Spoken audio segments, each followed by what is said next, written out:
अभी रमजान में मैं कर्नाटक में था, गुलबर्गा शहर में था। वहां एक बहुत बड़ी कब्र है, मजार है, दरगाह है, उसको बोलते बंदा नवाज। जैसे अजमेर की जो दरगाह है उनको बोलते गरीब नवाज, ऐसे ही गुलबर्गा की जो दरगाह है उसको बोलते बंदा नवाज। बंदा नवाज का मतलब बंदों को देने वाला। उनका ये अकीदा है कि ये जो बाबा हैं सबको देते हैं। तो वहां जो बंदा नवाज के मानने वाले हैं तो वो अपनी दुकानों का नाम लिखते हैं केबीएन। केबीएन का मतलब क्या है? खाजा बंदा नवाज। तो हमारे अहले हदीस भाई भी तो एक से एक मजेदार होते हैं। तो एक अहले हदीस भाई ने कहा कि ये केबीएन का मतलब मालूम है मौलाना? मैंने कहा क्या मतलब इसका? तो बोले इसका मतलब है कोई भरोसा नहीं। केबीएन कोई भरोसा नहीं। और जो लोग लिखते केजीएन, तो केजीएन का मतलब कोई गारंटी नहीं। वो तो ये मतलब ले रहा है खाजा गरीब नवाज, मगर हमारे अहले हदीस भाई उसकी फुल फॉर्म क्या बनाए? कोई गारंटी नहीं। अच्छा, कुछ लोग लिखते हैं वाई केजीएन, या खाजा गरीब नवाज, तो उसकी उन्होंने क्या बनाया? यकीनन कोई गारंटी नहीं। तो ये है, ये अकीदा हमारा है, अल्लाह तबारक व तआला के सिवा कोई हमारा गरीब नवाज नहीं है, कोई बंदा नवाज नहीं है, कोई दस्तगीर नहीं है। मेरे प्यारे साथी, आज उम्मत को कहां लेके चले गए मेरे भाइयों?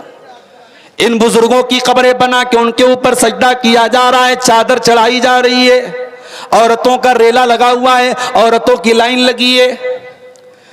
कान खोल के सुन लो मेरे प्यारे साथियों, दुनिया का सबसे बड़ा पाप शिर्क है। इन्न शिर्क लज़ुल्मुन अज़ीम। अगर टेंशन से बचना है, अगर गम से बचना है, अगर परेशानी से बचना है, तो सबसे पहले शिर्क से बचना पड़ेगा।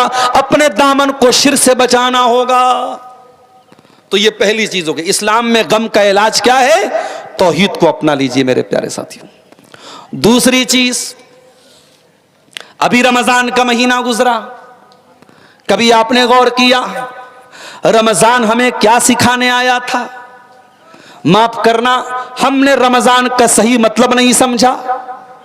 रमजान आया, हमने क्या समझा कि रमजान आ गया, भूखे रहने का महीना आ गया, प्यासे रहने का महीना आ गया, 13-13 घंटे 14-14 घंटे भूखा रहना पड़ेगा।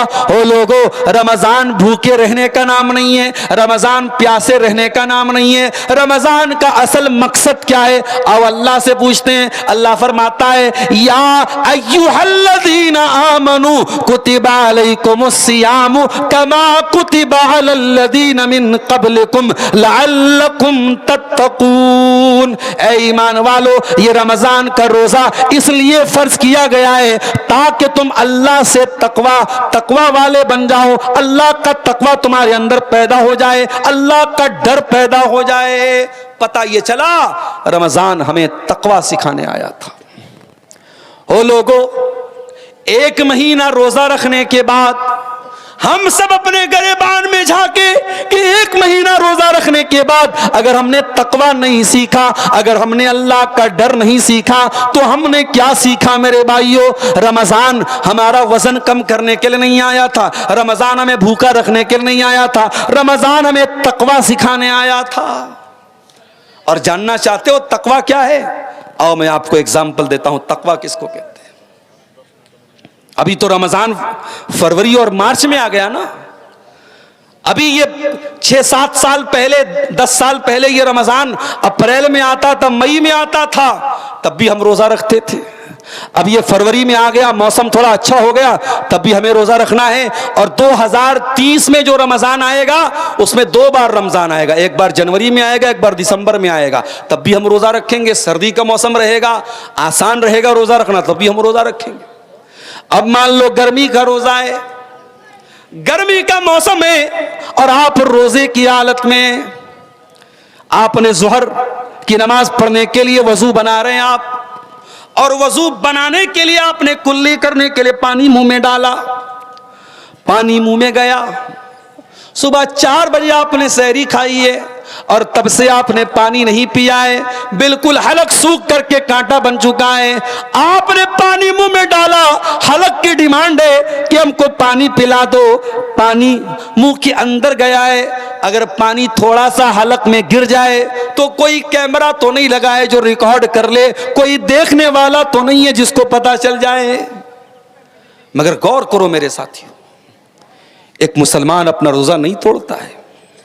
गर्मी है, प्यास लग रही है, पानी मुंह के अंदर गया है, दो चार बूंदे अगर पानी की हलक के अंदर गिरा ले कोई देखने वाला नहीं है, मगर मुसलमान कुल्ली करता है, पानी मुंह में डाल करके बाहर निकाल देता है।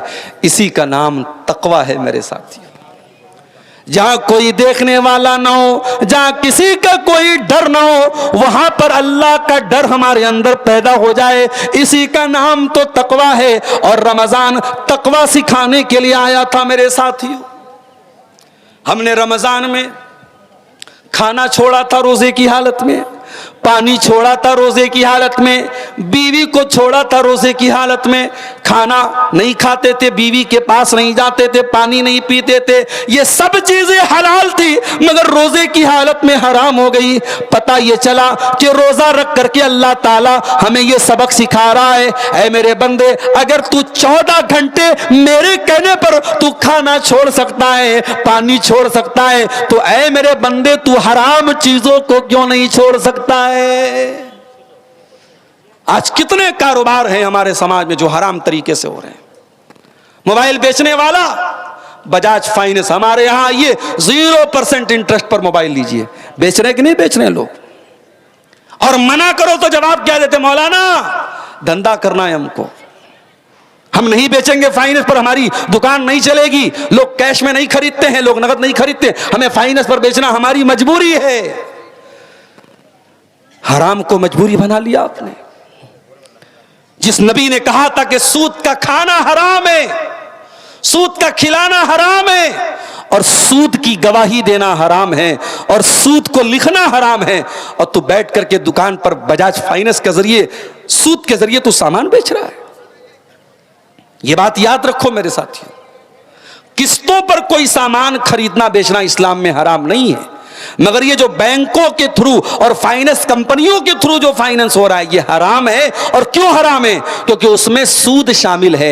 अगर आपने बजाज फाइनेंस से कोई सामान लिया और महीने की जो तारीख, ईएमआई की तारीख, अगर टाइम से आपने ईएमआई का पेमेंट नहीं किया, अगले दिन फौरन पेनाल्टी लगेगी, फौरन फाइन लगेगी। ये जो पेनाल्टी लग रही है यही सूद है, यही इंटरेस्ट है, यही हराम है। लिहाजा उसका काम करना भी हराम है। आपने हराम को मजबूरी बना लिया। मेरे प्यारे साथियों, तकवा का मतलब यही है, हराम का मौका मिल रहा है, हराम का चांस मिल रहा है, मगर हराम चीजों से अपने दामन को बचा लिया जाए, इसी का नाम तो तकवा है। और 1 महीना का रोजा रख करके हमने तकवा को सीखा है। अगर 1 महीने का रोजा रखने के बाद आज कलिया चक के बाजारों में मुसलमान लड़कियां बेपर्दा घूम रही हैं, अगर आज पाकुड़ की मार्केट में मुसलमान लड़के नजरबाजी कर रहे हैं, आज साहेबगंज की मार्केट में अगर बेपर्दगी और बेहयाई हो रही है, इसका मतलब यह हुआ कि हमने 1 महीने के रोजे से कुछ नहीं सीखा मेरे भाइयों। तकवा, तकवा कहते किसको है? हजरत उमर फारूक रजी अल्लाह तआला अन्हु एक मर्तबा हजरत उबई बिन काब से पूछते हैं, ऐ उबई बिन काब, तकवा किसको कहते हैं? हजरत उबई बिन काब ने कहा, ऐ अमीरुल मोमिनीन, हल मररत बितरीक़िन ज़ाति शौका, क्या आपका गुजर कभी ऐसे रास्ते से हुआ है जहां कांटेदार झाड़ियां हो, जहां कांटेदार रास्ते हो? हजरत उमर ने कहा, हुआ तो है। कहा कि ऐसे रास्ते से अगर आपको गुजरना होगा कैसे गुजरेंगे आप? हजरत उमर ने कहा, मैं कपड़े को समेट लूंगा, दामन को बचा लूंगा और दामन को बचा बचा के रास्ता तय करूंगा। कहा अमीरुल मोमिनीन, इसी का नाम तो तकवा है कि रास्ते में, जिंदगी के रास्ते में गुनाहों के कांटे आएंगे, शैतान के कांटे आएंगे, नफ्स के कांटे आएंगे, इन तमाम कांटों से अपने दामन को बचाना, इसी का नाम तकवा है। ओ मेरे नौजवानों, मैं जानता हूं आज से चैटिंग कर रहा है तो सामने कोई लड़की भी तो है, एक हाथ से तो ताली नहीं बज रही है। अगर आज लड़के गलत काम कर रहे हैं तो कहीं ना कहीं लड़कियां भी इन्वॉल्व हो रही हैं, अगर लड़कियां गलत काम कर रही हैं तो कहीं ना कहीं लड़के भी इन्वॉल्व हो रहे हैं। मैं जानता हूं बहुत मुश्किल हो गया है आज के दौर में एक नौजवान को अपने कैरेक्टर की हिफाजत करना। कॉलेज में लड़का पढ़ रहा है, लड़कियां साथ में पढ़ रही हैं, परफ्यूम लगा करके, आधे अधूरे कपड़े पहन करके जिस्म की नुमाइश कर रही हैं। ऐसे माहौल में एक लड़का उसी कॉलेज में पढ़ रहा है। अपनी नजर की हिफाजत करना, अपने कैरेक्टर की हिफाजत करना उस लड़के के लिए एक चैलेंज है, एक मुश्किल है। मगर इसी मुश्किल हालात में अपने दामन को गुनाह से बचाना, इसी का नाम तकवा है मेरे प्यारे साथियों। आप याद रखिए, इसी धरती पे हमें और आपको रहना है, इसी माहौल में रहना है, और इसी माहौल में रह करके हमें अपने दामन को गुनाह से बचाना है, और इसी का नाम तकवा है मेरे प्यारे साथियों। कभी आप कुरान में यूसुफ अलैहिस्सलाम का वाकया उठा के देखिए। यूसुफ अलैहिस्सलाम के ऊपर जो हालात आए थे मेरे प्यारे साथियों, वो हालात बड़े मुश्किल हालात थे। कुरान कहता है वरावदतहुल्लती हुवा फी बैतिहा, यूसुफ अलैहिस्सलाम जिस औरत के घर में रहते थे उसी औरत ने उनके ऊपर डोरे डाले थे। उस जमाने में कोई कैमरा नहीं था, कोई पुलिस का डर नहीं था, कोई सीआईडी का डर नहीं था। यूसुफ अलैहिस्सलाम उसी औरत के घर में रहते थे। औरत खूबसूरत थी, जवान थी, यूसुफ भी जवान थे, यूसुफ भी खूबसूरत थे, और औरत खुद बुला रही थी, और औरत ने घर के सारे दरवाजे भी बंद कर दिए थे। और फिर वो औरत कह रही है कि ऐ यूसुफ मेरे पास आ जाओ। गौर करो मेरे नौजवानों, मेरी माओ बहनों, बुराई करने का सारा मौका मिल रहा था यूसुफ अलैहिस्सलाम को। सारी सिचुएशन बड़ी खतरनाक थी, मगर यूसुफ अलैहिस्सलाम ने अपने दामन को बचा लिया। काला माअज़ल्लाह इन्नहु रब्बी अहसन मसवाया इन्नहु ला युफ्लिहु ज़ालिमून। ऐ अजीज़ मिस्र की बीवी, ऐ मेरी मलका, ऐ ज़ुलेखा, मैं तेरे दावत गुनाह पर लब्बैक न कहूंगा, मैं तेरे साथ ये गलत काम नहीं कर सकता। मेरे अल्लाह ने तेरे घर में मुझको ठिकाना दिया है, ऐ ज़ुलेखा, मैं तेरे साथ ये गलत काम नहीं कर सकता। ये है तकवा। और मेरे प्यारे साथियों, अगर जिंदगी में गम से बचना है तो तकवा वाले बन जाओ। और एक जुमला बोल रहा हूं, नोट कर लो, गुनाह कभी छुप नहीं सकता है। आज हमने कोई पाप किया, कोई गुनाह का काम किया, हमने सारे सबूत भी मिटा दिए, हमने सारे गवाहों को मिटा दिया, मगर वो गुनाह एक न एक दिन दुनिया के सामने आएगा। अगर दुनिया में नहीं आएगा तो कयामत के दिन सामने आएगा। वो धरती बोलेगी यौमइज़िन तुहद्दिसु अख़बारहा, जिस धरती पर बैठ के हमने गलत काम किया था वो धरती बोलेगी हत्ता इज़ा मा जाऊहा शहीदा अलैहिम समउहुम, हमारा कान बोलेगा, कान से क्या क्या तुम बातें सुनते थे, वह अबसारुहुम, हमारी आंखें बोलेंगी, हमने आंखों से क्या क्या देखा था, और हमारी चमड़ी बोलेगी। अल्लाह ताला कयामत के दिन हमारी आंखों को भी गवाह बनाएगा, हमारे कानों को भी गवाह बनाएगा, हमारे बदन की त्वचा को, हमारी चमड़ी को भी गवाह बनाएगा। इसलिए मेरे भाइयों, गुनाह से वक्ती तौर पे मजा आ जाएगा, गुनाह से वक्ती तौर पे लज्जत मिल जाएगी, मगर गुनाह का असर बहुत भयानक पड़ेगा। गुनाह आपके बीवी बच्चों को परेशानी में डालेगा, आपको परेशानी में डालेगा, आपके कारोबार को परेशानी में डालेगा। इसलिए तकवा वाले बन जाओ, गुनाह से बचने वाले बन जाओ। और जब गुनाह से बचने वाले बन जाओगे तो अल्लाह गारंटी लेता है, वलौ अन्ना अहलल कुरा आमनू वत्तकौ लफतहना अलैहिम बरकातिम मिनस समाई वल अर्दी। ऐ मेरे बंदो, अगर तुम तकवा वाले बन जाओ, तुम अल्लाह से डरने वाले बन जाओ, तो हम जमीन व आसमान की बरकत के दरवाजे खोल देंगे तुम्हारे ऊपर। ऐ बिजनेस करने वालों, ऐ मोबाइल शॉप चलाने वालों, इलेक्ट्रॉनिक सामान चलाने वालों, अल्लाह की कसम, आप हराम तरीकों से पैसा कमाने के चक्कर में न पड़ो। अल्लाह हलाल से इतनी बरकत देगा कि आप सोच भी नहीं सकते। हलाल में अल्लाह बरकत नहीं देता है, बहुत बरकत देता है। हलाल के जरिए भी लोग करोड़पति बने हैं और बनते हैं मेरे साथ। अभी एक आदमी से मेरी मुलाकात हुई, कर्नाटक में, अरबपति आदमी है और हलाल तिजारत है, बेकरी का बहुत बड़ा कारोबार है। अपनी माँ के नाम से उन्होंने मदरसा कायम किया, बाप के नाम से उन्होंने मस्जिद बनाई, बहुत दीन का काम कर रहे हैं मेरे प्यारे साथियों। इसलिए ये बात याद रखिए, अल्लाह हलाल तरीके से भी आपको इतनी रोजी देगा कि आप सोच भी नहीं सकते। तो ये दूसरी चीज है, तकवा वाले बन जाओ, जिंदगी से गम दूर हो जाएगा, टेंशन दूर हो जाएगी। इस्लाम में गम को दूर करने का तीसरा तरीका, जिंदगी से टेंशन को दूर करने का तीसरा तरीका क्या है मेरे भाइयों? अल्लाह से तौबा किया करो, अल्लाह से माफी मांगा करो, अल्लाह के सामने अपने गुनाहों की माफी मांगा करो।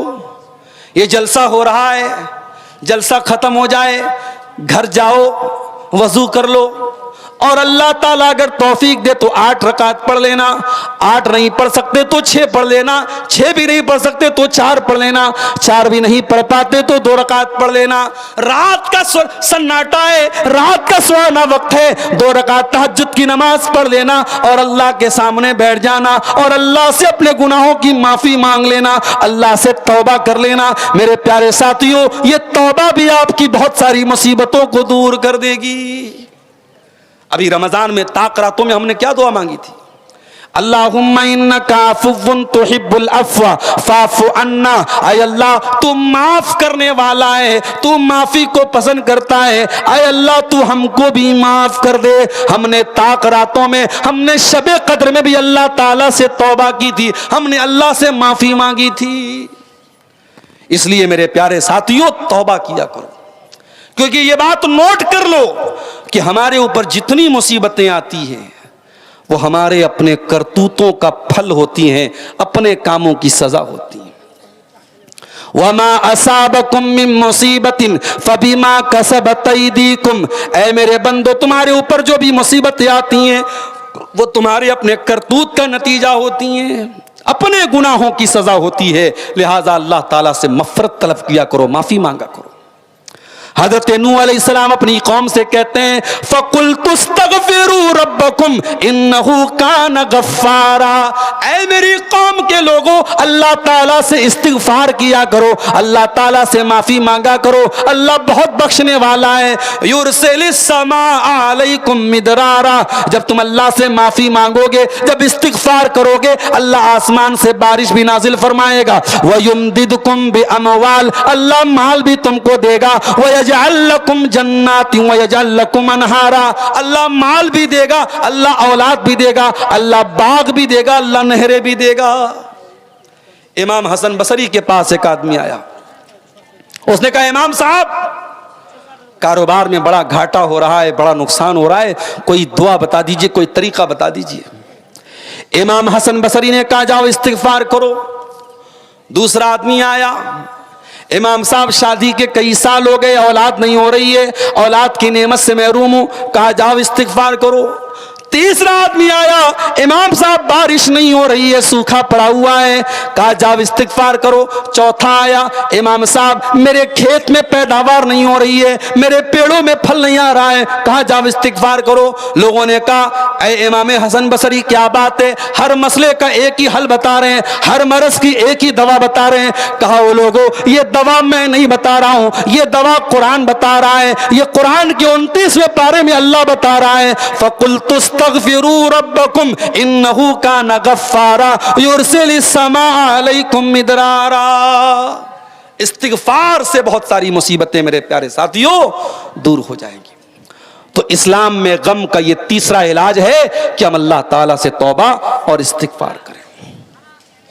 चौथी चीज, अल्लाह का जिक्र किया करो, अल्लाह को याद किया करो, उठते बैठते चलते फिरते अल्लाह का नाम लिया करो। सुभान अल्लाह, अल्हम्दुलिल्लाह, ला इलाहा इल्लल्लाह, अल्लाहु अकबर पढ़ते रहा करो। घर में जाओ, बिस्मिल्लाह पढ़ के जाओ। घर से बाहर निकलो, बिस्मिल्लाह ही तवक्कलतु अलल्लाह पढ़ के निकलो। खाना खाओ तो अल्लाह का नाम लेके खाना खाओ। खाना खाने के बाद अल्लाह का शुक्र अदा करो। अगर आपकी जिंदगी में अल्लाह का जिक्र है तो आप कभी परेशान नहीं हो सकते हैं मेरे साथियों। अल्लाह के प्यारे नबी फरमाते हैं कि अल्लाह ताला कहता है, अना इंदा ज़न्नी अब्दी बी व अना माहू इज़ा ज़करनी। मैं अपने बंदे के साथ होता हूं। मेरा बंदा जब भी मुझको याद करता है, मैं अपने बंदे के साथ होता हूं। अगर मेरा बंदा अकेले में मुझको याद करता है तो मैं भी अपने नफ्स में उसको याद करता हूं। अगर मेरा बंदा किसी महफिल में मुझको याद करता है, मैं उससे अच्छी महफिल में उसको याद करता हूं। अगर मेरा बंदा एक बित्ता मेरे करीब आता है, मैं एक हाथ उसके करीब आता हूं। अगर मेरा बंदा एक हाथ मेरे करीब आता है, मैं एक गज उसके करीब आता हूं। मेरा बंदा चल के मेरे पास आता है, मैं दौड़ के उसके पास आता हूं। अल्लाह बहुत करीम है मेरे प्यारे साथियों। ये एहसास अपने अंदर पैदा कर लो कि अल्लाह हमारे साथ है। हिंदुस्तान के मौजूदा हालात और हमारे कौम के जो हालात हैं, हमें यह बात याद रखनी चाहिए कि अगर हमारे दिल में यह एहसास है कि अल्लाह हमारे साथ है, तो अल्लाह जरूर हमारी मदद करेगा। मेरे प्यारे साथियों, याद करो अल्लाह के नबी जब गारे सौर में थे,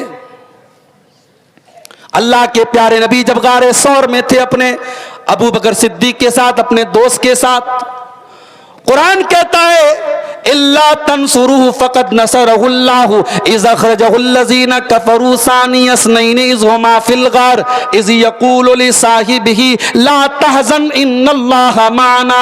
याद करो जब मेरा नबी गार में था और मेरे नबी के साथ उनके दोस्त भी थे, और जब उनके दोस्त ने कहा कि ऐ अल्लाह के नबी, ऐ अल्लाह के नबी हमारा क्या होगा, यहां तो दुश्मन बिल्कुल करीब आ चुका है, तो अल्लाह के नबी अपने दोस्त से कह रहे थे ला तहज़न इन्नल्लाह माना, अल्लाह हमारे साथ है, अल्लाह हमारे साथ है। अगर आप अल्लाह वाले हैं, अल्लाह आपके साथ रहेगा। मेरे प्यारे साथियों, आपके घर का मामला है, मस्जिद का मामला है, आप जो भी इस मस्जिद की तामीर में ताउन करेंगे, इंशाअल्लाह वो आखिरत में आपके लिए ज़ख़ीरा बनेगा। आप दुनिया में बहुत सारी जगहों पे पैसा लगाते हैं इन्वेस्टमेंट करने के लिए, कोई सोना खरीदता है, कोई चांदी खरीदता है, कोई ज़मीन खरीद के छोड़ देता है। इन मस्जिदों में दिया जाने वाला हमारा जो भी चंदा है, जो भी ताउन है, दान है, वो आखिरत के लिए इन्वेस्टमेंट है। मेरे भाइयों, दुनिया का इन्वेस्टमेंट कुछ साल हमारे काम आएगा, लेकिन आखिरत में किया जाने वाला इन्वेस्टमेंट परमानेंट होगा, हमेशा हमारे काम आएगा। इसलिए इसको बिल्कुल आप हल्के में मत लीजिए और बढ़ चढ़ करके जो अल्लाह ने आपको ताकत दी है, हैसियत दी है, आप ज़रूर इसमें हिस्सा लीजिए। अल्लाह से दुआ है रब्बुल आलमीन हमें अपने इस घर की तामीर व तरक्की में हिस्सा लेने की तौफीक अता फरमाए, आमीन। मेरे भाइयों, अल्लाह ताला ने इस दुनिया का सिस्टम ऐसा बनाया है, इस दुनिया का निज़ाम ऐसा बनाया है कि इस दुनिया में किसी को भी ऐसी जिंदगी आज तक नहीं मिली है जिसमें कोई गम ना आए, कोई टेंशन ना आए, कोई समस्या ना आए, कोई संकट ना आए। जिंदगी है तो समस्याएं आएंगी, प्रॉब्लम्स आएंगी। कोई कितना भी पैसे वाला है, कोई बहुत करोड़पति आदमी है, कभी ना कभी वो भी रोता है, कभी ना कभी उसकी आंखों से भी आंसू आते हैं। खुशी के साथ दुनिया में हजारों गम भी होते हैं, कहीं बजती है शहनाई, कहीं मातम भी होते हैं। वअन्नहु अज़हका व अबका, अल्लाह तबारक व तआला तुम्हें हंसाता भी है, तुम्हें रुलाता भी है। तुम्हारी जिंदगी में खुशी के मौके भी आते हैं, तुम्हारे चेहरे पर मुस्कुराहट भी आती है, तुम अपने बच्चों के साथ, बीवी के साथ इंजॉय भी करते हो। और कभी ऐसा भी होता है कि जिंदगी में तकलीफ आ जाती है, हादसा आ जाता है, एक्सीडेंट हो जाता है, कोई मर जाता है, कोई नुकसान हो जाता है, तुम्हें रोना पड़ जाता है, तुम्हारी आंखों से आंसू बह जाते हैं। वअन्नहु हुवा अज़हका व अबका, अल्लाह की जात ही तुम्हें हंसाती है और अल्लाह ही तुमको रुलाता है। लक़द खलक़नल इंसाना फी कबद, हमने इंसान को ऐसा पैदा किया है कि वो सारी जिंदगी संघर्ष करता है, परेशानियों से जूझता रहता है। इंसान की जिंदगी में जरूर मसले मसाइल आते हैं, किसी के साथ कम है, किसी के साथ ज्यादा है, लेकिन जिंदगी में है जरूर मसले मसाइल। अगर आप ऐसी जिंदगी चाहते हैं जहां कोई दुख ना आए, कोई समस्या ना आए, कोई टेंशन ना आए, कोई परेशानी ना आए। ऐसी जिंदगी दुनिया में मेरे भाइयों नहीं मिल सकती है। ऐसी जिंदगी अगर मिलेगी तो जन्नत में मिलेगी। कुरान कहता है जब जन्नती जन्नत में जाएंगे और जन्नत की नेमतों का मजा हासिल करेंगे तो जन्नतियों की जबान से निकलेगा वक़ालुल हम्दुलिल्लाहिल्लज़ी अज़हब अन्नल हज़न इन्ना रब्बना लगफ़ूरुन शकूर। ऐ अल्लाह तेरा करम है, तेरा शुक्र है, तूने हमको जन्नत में पहुंचा दिया। ऐ अल्लाह इस जन्नत में कोई गम नहीं है, कोई टेंशन नहीं है। दुनिया में जरूर कुछ ना कुछ गम है। आज आप जवान हैं, खूबसूरत हैं, स्मार्ट हैं, हैंडसम हैं, स्नैपचैट से फोटो ले रहे हैं, इंस्टाग्राम पे फोटो डाल रहे हैं, फेसबुक पे फोटो डाल रहे हैं। एक दिन ऐसा आएगा ये आपके काले काले बाल सफेद हो जाएंगे, ये आपके खूबसूरत चेहरे पर सिलवटें और झुर्रियां पड़ जाएंगी, आपकी खूबसूरती खत्म हो जाएगी। आप चाहे लड़का हो चाहे लड़की हो, एक दिन ऐसा आएगा वो कमजोर हो जाएगा, वो बूढ़ा हो जाएगा, उसकी जवानी खत्म हो जाएगी, उसकी सुंदरता खत्म हो जाएगी। आज बहुत दौलत है आपके पास, बहुत ऊंचे ऊंचे मकानों में आप रहते हैं, बड़ी जायदादें आपके पास है, बड़ी प्रॉपर्टी आपके पास है। एक दिन आएगा जब आपकी रूह आपके बदन से निकल जाएगी, आपकी सांसों की डोर थम जाएगी, आपके दिल की धड़कन बंद हो जाएगी। और जब वो दिन आएगा ये जमीनें, ये जायदादें सब आपके वारिसों की हो जाएंगी और आपको 2 गज जमीन के अंदर दफन कर दिया जाएगा। मार्केट में कपड़ा लेने जाते हो, बहुत नाप तौल के, बहुत देखभाल के कपड़ा लेते हो। गरीब आदमी अपने हिसाब से कपड़ा लेता है, अमीर आदमी अपने हिसाब से कपड़ा लेता है। कोई बड़े ब्रांडेड का शौकीन होता है, वो अपनी जीन्स की पैंट भी किसी खास ब्रांड की पहनता है। वो कुर्ते का कपड़ा भी लेने जाता है तो रेमंड्स का लेता है, किसी खास ब्रांड का लेता है। ओ ब्रांडेड करने वालों, जिस दिन तुम्हारा इंतकाल हो जाएगा तुम्हें कोई ब्रांडेड कपड़ा नसीब ना होगा, तुम्हें कफन के मामूली कॉटन के कपड़े में तुम्हें कफनाया जाएगा। कफन का कपड़ा, सफेद कपड़ा, उसी कफन में गरीब को भी कफनाया जा रहा है, उसी कफन में अमीर को भी कफनाया जा रहा है। यह है तेरी जिंदगी की औकात, यह है तेरी जिंदगी की वास्तविकता, यह है तेरी जिंदगी की हकीकत। दो दुनिया में बड़ी शान से अपनी 4 व्हीलर से चला करता था, तेरी कार में एसी चला करती थी, तू मई और जून के महीने में भी अपनी कार से निकलता था तो एक पसीने की बूंद भी तेरे माथे पे नहीं आती थी। तेरी गाड़ी की एसी बहुत अच्छी चला करती थी। जब तेरी शानदार गाड़ी तेरे गांव से निकला करती थी, गांव वाले कहा करते थे हाय हाय ये बड़ा खुशनसीब इंसान है, इसके पास बड़ी महंगी गाड़ी है, इसके पास फॉर्च्यूनर है, इसके पास स्कॉर्पियो है, इसके पास बड़ी महंगी गाड़ियां हैं। ओ महंगी गाड़ियों वालों, ओ महंगी कारों के शौकीन मेरे भाइयों, एक दिन आएगा जब तुम दुनिया से चले जाओगे, तुम्हारी कार कोई और ड्राइव करेगा, तुम्हारी गाड़ियों में कोई और चलाएगा, तुम्हारे बंगलों का मालिक कोई और हो जाएगा और तुम दूसरों के कंधे पे सवार होके कब्रिस्तान जाओगे। और वो बेटा जो बहुत मोहब्बत करता था आपसे, वो बेटा भी आपको अपने घर में रखने के लिए तैयार नहीं होगा। वो बीवी जो आपके मरने पर बड़े आंसू बहाएगी, 4 महीने तक इद्दत गुजारेगी, 4 महीना 10 दिन तक, वो बीवी भी 4 महीना इद्दत तो गुजारेगी, आंसू तो बहाएगी, मगर वो बीवी भी ये नहीं कहेगी मेरे शौहर को मेरे साथ रहने दो। वो आपके मरने के बाद सब आपको कब्रिस्तान में अकेला छोड़ के चले जाएंगे। कभी आपने गौर किया है, हम रात में बिस्तर पे सोते हैं तो 0 वाट का बल्ब जला के सोते हैं,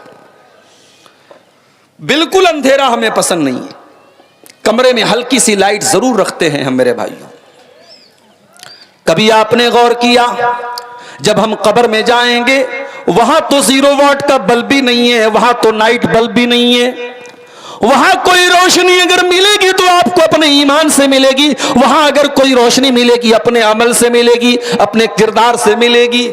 फेसबुक पर आपको कितने लोगों ने लाइक किया, वहां इससे कोई मतलब नहीं। इंस्टाग्राम पर आप डिजिटल क्रिएटर बन गए, बड़ी अच्छी आईडी बना ली आपने, बड़े फॉलोअर्स हो गए आपके, बड़े फोटोज आपके डाल रहे हैं आप इंस्टाग्राम के ऊपर, बहुत लोगों ने आपको फॉलो कर लिया है। वो दुनिया की फैन फॉलोइंग के पीछे भागने वालों, वो दुनिया में सोशल मीडिया पर शोहरत पाने वालों, वो दुनिया में सोशल मीडिया के जरिए गंदगी फैलाने वालों और वल्गर फोटो और वीडियो डालने वालों, चार पैसे तो तुम कमा लोगे, चंद पैसे तो तुम कमा लोगे, लेकिन ये इंस्टाग्राम की आईडी, ये स्नैपचैट की आईडी, ये यूट्यूब का चैनल आपकी कब्र में आपके काम नहीं आएगा। वहां रोशनी मिलेगी तो ईमान से मिलेगी, वहां रोशनी मिलेगी तो अमल से मिलेगी।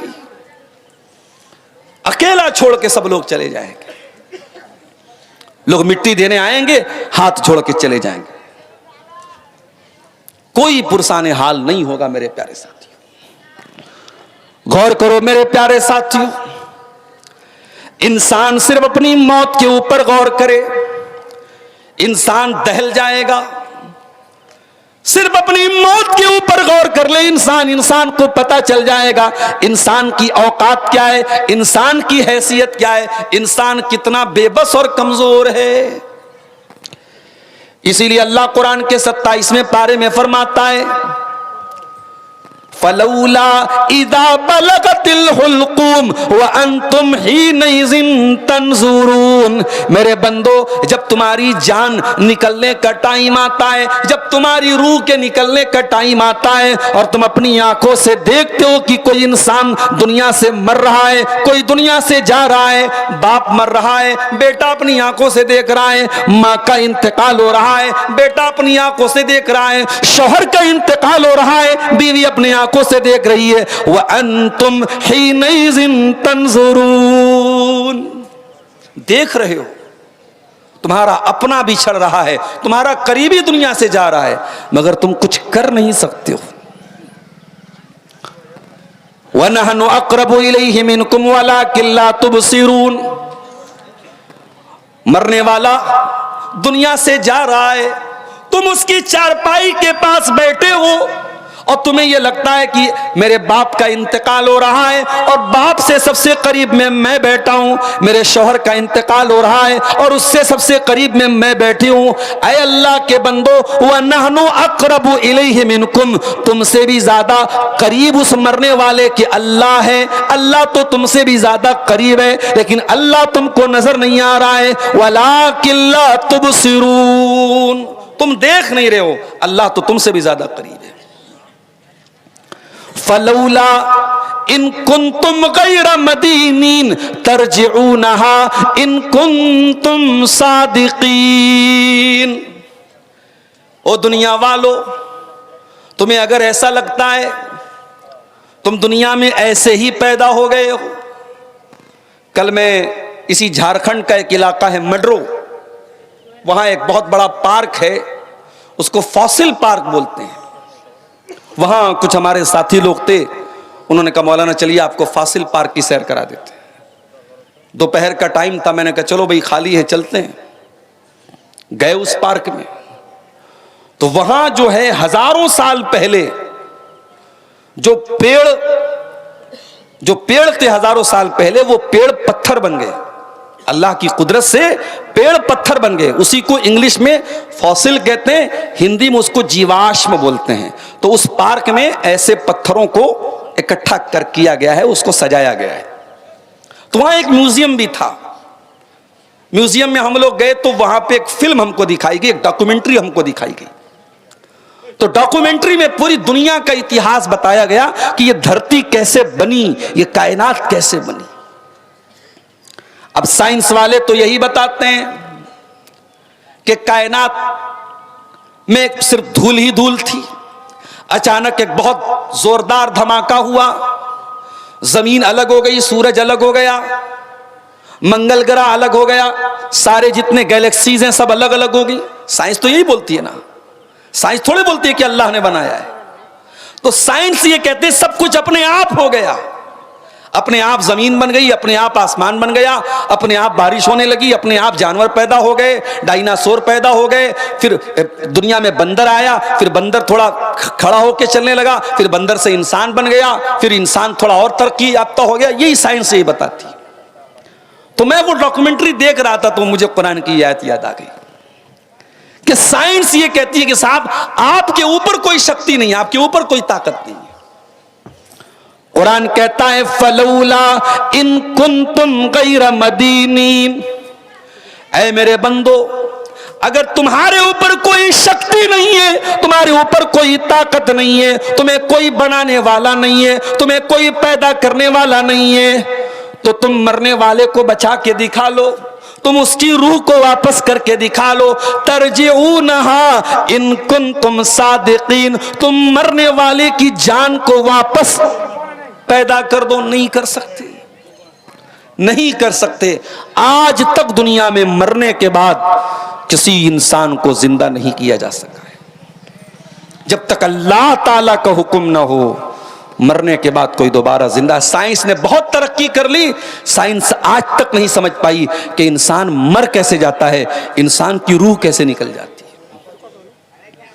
तो ये जो जिंदगी है मेरे भाइयों, ये जिंदगी ऐसी कि इसमें गम आएंगे, इस जिंदगी में समस्याएं आएंगी, टेंशन आएंगी, और दुनिया में कुछ ऐसे भी लोग होते हैं जिनको रोजी रोटी की टेंशन है, किसी को बच्चों की टेंशन है, किसी को बीवी की टेंशन है। एक हस्ती ऐसी थी 1400 साल पहले, उनको अलग ही एक टेंशन थी। 1400 साल पहले अरब की धरती पर अल्लाह ने एक रसूल भेजा। अब्दुल्ला के घर में अब्दुल मुत्तलिब के पोते बन के आए, आमीना के पेट से पैदा हुए, उनका नाम था मोहम्मद सल्लल्लाहु अलैहि वसल्लम।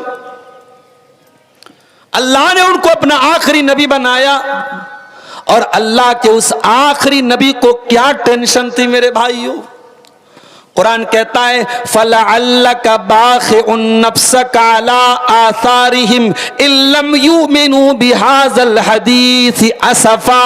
ऐ नबी, दुनिया को कारोबार की टेंशन, दुनिया को रोजी रोटी की टेंशन, दुनिया को बाल बच्चों की टेंशन, और ऐ नबी आपको इस बात की टेंशन कि लोग ईमान कैसे ले आए, लोग हिदायत पर कैसे आ जाएं, लोग इस्लाम कैसे कबूल कर लें, लोग जहन्नम की आग से कैसे बच जाएं। फलअल्लका बाक़िउन नफ्सका अला आसारिहिम, ऐ नबी आपको तो लोगों के ईमान लाने की इतनी टेंशन है कि कहीं आप अपने आप को हलाक न कर दें, कहीं आप अपनी जान खत्म न कर दें, कहीं आपकी मृत्यु न हो जाए, कहीं आपका इंतकाल न हो जाए। उस नबी को एक ही टेंशन थी, अल्लाह के बंदे कैसे अल्लाह के रास्ते पे आ जाएं और कैसे जहन्नम की आग से बच जाएं। बारिश के मौसम में आप देखते होंगे, जब हम लाइट जलाते हैं तो लाइट के आसपास कुछ कीड़े उड़ने लगते हैं, कुछ पतंगे उड़ने लगते हैं। आप जितना भी उनको मना करेंगे, वो कीड़े बार बार उस लाइट के आसपास उड़ते रहेंगे, उड़ते रहेंगे, मरते रहेंगे, उड़ते रहेंगे। अल्लाह के नबी फरमाते हो लोगों, मेरी मिसाल और तुम्हारी मिसाल उस इंसान की तरह है जो आग जलाता है, और जैसे ही आग जलाता है फजाअल फिराशु वहाज़िही दवाबु तक़उ फिन्नार, तो ये जो पतंगे होते हैं, ये जो कीड़े होते हैं, ये बार बार उस आग में जाने लगते हैं। वो इंसान उन्हें रोकने की कोशिश करता है, उन्हें हटाने की कोशिश करता है, वो मगर पतंगे बार बार उसी आग में जाते हैं। ओ लोगों, मैं अल्लाह का आखिरी नबी बन के आया हूं, अना आखिदुम नार, मैं तुम्हारी कमर पकड़ पकड़ के तुमको जहन्नम की आग से बचाने आया हूं। व अंतुम तक़तहिमून फीहा, लेकिन फिर भी तुम जहन्नम की आग में जलते चले जा रहे हो। तुम बार बार, मैं तो तुमको जहन्नम की आग से रोकने आया हूं, लेकिन फिर भी तुम जहन्नम की आग में जा रहे हो। अल्लाह के नबी हमें जहन्नम से बचाने के लिए आए थे मेरे साथी। आपकी जिंदगी की सबसे बड़ी टेंशन यही थी। कभी हमारी आंखों से आंसू निकला है अपने नबी के लिए? कभी हम रोए हैं रात में अपने नबी को याद करके? हमारे नबी हमारे लिए रोया करते थे। सही बुखारी की हदीस है, रात का टाइम था, अल्लाह के प्यारे नबी कुरान पढ़ रहे थे और कुरान पढ़ते पढ़ते सूरह मायदा की इस आयत पर पहुंचे। हजरत ईसा अलैहिस्सलाम अल्लाह से दुआ करते हैं और कहते हैं, इन तुअज़्ज़िबहुम फ़इन्नहुम इबादुक व इन तग़फ़िर लहुम फ़इन्नका अंतल अज़ीज़ुल हकीम। ईसा अलैहिस्सलाम कहते हैं, अल्लाह अगर तू इनको अजाब देगा तो ये तेरे बंदे हैं, और अगर तू माफ कर देगा तो ऐ अल्लाह कौन तेरा हिसाब लेने वाला है, कौन तुझसे पूछने वाला है, तू ताकतवर है, तू हिकमत वाला है। थोड़ी देर के बाद अल्लाह के नबी ने कुरान की दूसरी आयत पढ़ी जिसमें हजरत इब्राहीम अलैहिस्सलाम अल्लाह से कहते हैं, फमन तबिअनी फइन्नहु मिन्नी वमन आसानी फइन्नका गफूरुर रहीम। ऐ अल्लाह जो मेरी पैरवी करेगा, जो मुझे फॉलो करेगा, जो मेरे रास्ते पर चलेगा, वो तो मेरी इत्तिबा करने वाला है, वो तो मेरा मानने वाला है, और ऐ अल्लाह जो मेरी नाफरमानी करेगा तो तू गफूरुर रहीम है, तू माफ कर देना, तू दरगुजर कर देना। अल्लाह के नबी ने सोचा ईसा अलैहिस्सलाम ने अपनी उम्मत के लिए दुआ मांग ली, इब्राहीम ने अपनी उम्मत के लिए दुआ मांग ली, मेरी उम्मत का क्या होगा। बुखारी के अल्फाज हैं, अल्लाह के रसूल रोने लगे, आंसू बहने लगे और हाथ उठाया और रोते हुए कहने लगे, अल्लाहुम्मा उम्मती, अल्लाहुम्मा उम्मती, ऐ अल्लाह मेरी उम्मत का क्या होगा, ऐ अल्लाह मेरी उम्मत का क्या होगा। नबी की आंख से आंसू गिरे और अल्लाह को कोई परवाह ना हो, ऐसा नहीं हो सकता। नबी की आंख से आंसू गिरे, अल्लाह ने फौरन जिब्रील को भेजा, ए जिब्रील मुझे तो सब पता है, जाओ नबी से पूछो क्यों रो रहे हैं। जिब्रील अमीन आते, मायुब की का या मोहम्मद, अल्लाह के नबी क्यों रो रहे हैं, क्या बात है, आपकी आंखों से आंसू क्यों बह रहे हैं। अल्लाह के नबी फरमाते हैं, ऐ जिब्रील मैं अपनी उम्मत के गम में रो रहा हूं, मैं अपनी उम्मत की टेंशन में रो रहा हूं, मेरी उम्मत का कयामत के दिन क्या होगा। अल्लाह ने फरमाया, ऐ जिब्रील जाओ मेरे नबी को बता दो, मेरे नबी से कह दो, इन्ना सनुर्दीका फी उम्मतिका वला नसूका, ऐ मेरे हबीब, ऐ मेरे आखिरी नबी, आपकी उम्मत के बारे में आपको टेंशन लेने की जरूरत नहीं है, आपको परेशान होने की जरूरत नहीं है। ऐ नबी हम आपकी उम्मत के बारे में आपको खुश कर देंगे, आप परेशान ना हो। ये थी नबी की टेंशन। सलाम उस पर जो उम्मत के लिए रातों को रोता था, सलाम उस पर जो फर्शे खाक पर जाड़े में सोता था, सलाम उस पर के जिसके घर में चांदी थी न सोना था, सलाम उस पर के टूटा बोरिया जिसका बिछौना था। हमें तो वो नबी मिले हैं मेरे प्यारे साथी, उस नबी को टेंशन भी रहती थी तो अपनी उम्मत की टेंशन रहती थी। लक़द जाअकुम रसूलुम मिन अनफुसिकुम अज़ीज़ुन अलैहि मा अनित्तुम हरीसुन अलैकुम। ओ लोगो हमने तुमको ऐसा रसूल दिया है, ऐसा नबी दिया है जो जान से बढ़ के तुमसे प्यार करते हैं, जो तुमसे बहुत मोहब्बत करते हैं। अज़ीज़ुन अलैहि मा अनित्तुम, तुम तकलीफ में पड़ जाओ, मेरे नबी को ये गवारा नहीं है, मेरे नबी को ये बर्दाश्त नहीं है। अभी तरावी की नमाज आपने पढ़ी कि नहीं रमजान में? ये तरावी नबी ने 3 दिन पढ़ाई थी और बुखारी की रिवायत है, तीनों दिन सहाबे किराम की बड़ी भीड़ आ गई मस्जिद में। पहले दिन थोड़े लोग आए, दूसरे दिन ज्यादा लोग आ गए, तीसरे दिन पूरी मस्जिद भर गई। इसका मतलब कि सहाबा को शौक था। अभी तक तरावी की नमाज नहीं होती थी, लेकिन जब नबी ने पढ़ाई नमाज ये, तो सहाबा बड़े शौक के साथ आए और उन्होंने तरावी की नमाज पढ़ी। आज हमारा हाल क्या है? शुरू रमजान में तरावी की नमाज होती है, मस्जिद भरी रहती है, फिर जैसे जैसे रमजान गुजरने लगता है तरावी की नमाज में तादाद कम होने लगती है, और कहीं कहीं तो बहुत कम हो जाती है, कहीं कहीं बिल्कुल लोग बहुत कम हो जाते हैं। हम तो तरावी की नमाज से भागते हैं, हम तो इबादत से जी चुराते हैं। सहाबे किराम का जज्बा देखो मेरे प्यारे भाइयों। अल्लाह के प्यारे नबी ने 3 दिन तरावी की नमाज पढ़ाई। रमजान की 23वीं रात को आपने पहली तरावी पढ़ाई, बहुत सारी भीड़ आ गई सहाबा की। फिर 25वीं रात में आप आए तो उससे ज्यादा सहाबा की भीड़ आ गई। फिर 27वीं रात को आप आए तो और ज्यादा भीड़ आ गई, मस्जिद भर गई तमाम सहाबे किराम की। चौथी रात में 29वीं रात में जब अल्लाह के नबी आए तो सहाबा इंतजार करने लगे कि अल्लाह के नबी आएंगे, और अल्लाह के नबी सल्लल्लाहु अलैहि वसल्लम नहीं आए। पूरी रात गुजर गई। फजर की नमाज का टाइम आया, अल्लाह के प्यारे नबी मस्जिद में आए। ओ मेरे सहाबा, मुझे मालूम था तुम रात भर मेरा वेट करते रहे, मेरी प्रतीक्षा करते रहे, मेरा इंतजार करते रहे। मुझे मालूम था, मैं जानबूझ करके नहीं आया। अय अल्लाह के नबी, हमें तो बहुत अच्छा लग रहा था, हमने तो 3 दिन तक आपके साथ ये नमाज पढ़ी थी, हम तो आज भी पढ़ना चाहते थे, आप क्यों नहीं आए रात में? हम तो रात भर आपका इंतजार करते रहे, आपने तरावी की नमाज हमको क्यों नहीं पढ़ाई? आपने फरमाया, ऐ मेरे सहाबा, तुम्हारा जज्बा मैंने देखा, तुम्हारा शौक मैंने देखा, मैं डर गया कि कहीं ये नमाज फर्ज ना हो जाए। अगर ये फर्ज हो जाएगी तो तुम इसको निभा नहीं पाओगे, मुश्किल हो जाएगी। इस डर से मैंने छोड़ दिया, मैंने 3 दिन पढ़ा के छोड़ दिया। मैं डर गया कि कहीं ये नमाज फर्ज ना हो जाए। अल्लाहु अकबर।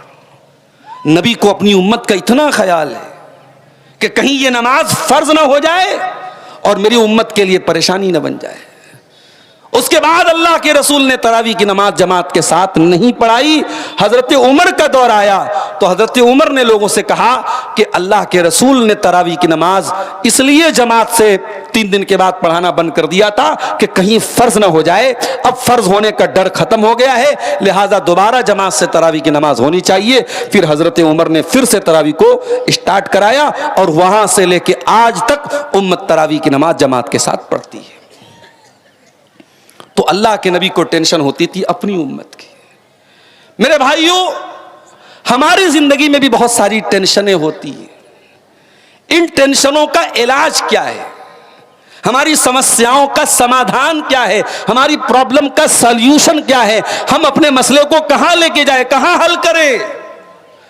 तो आज की मेरी तकरीर का जो टॉपिक है वो यही है कि इस्लाम में गम का इलाज क्या है, इस्लाम में टेंशन का इलाज क्या है। हमारी जिंदगी में जो समस्याएं आती हैं, जो टेंशन आती है, उनका इलाज हमारे नबी ने, हमारे अल्लाह ने, हमारे कुरान ने क्या बताया।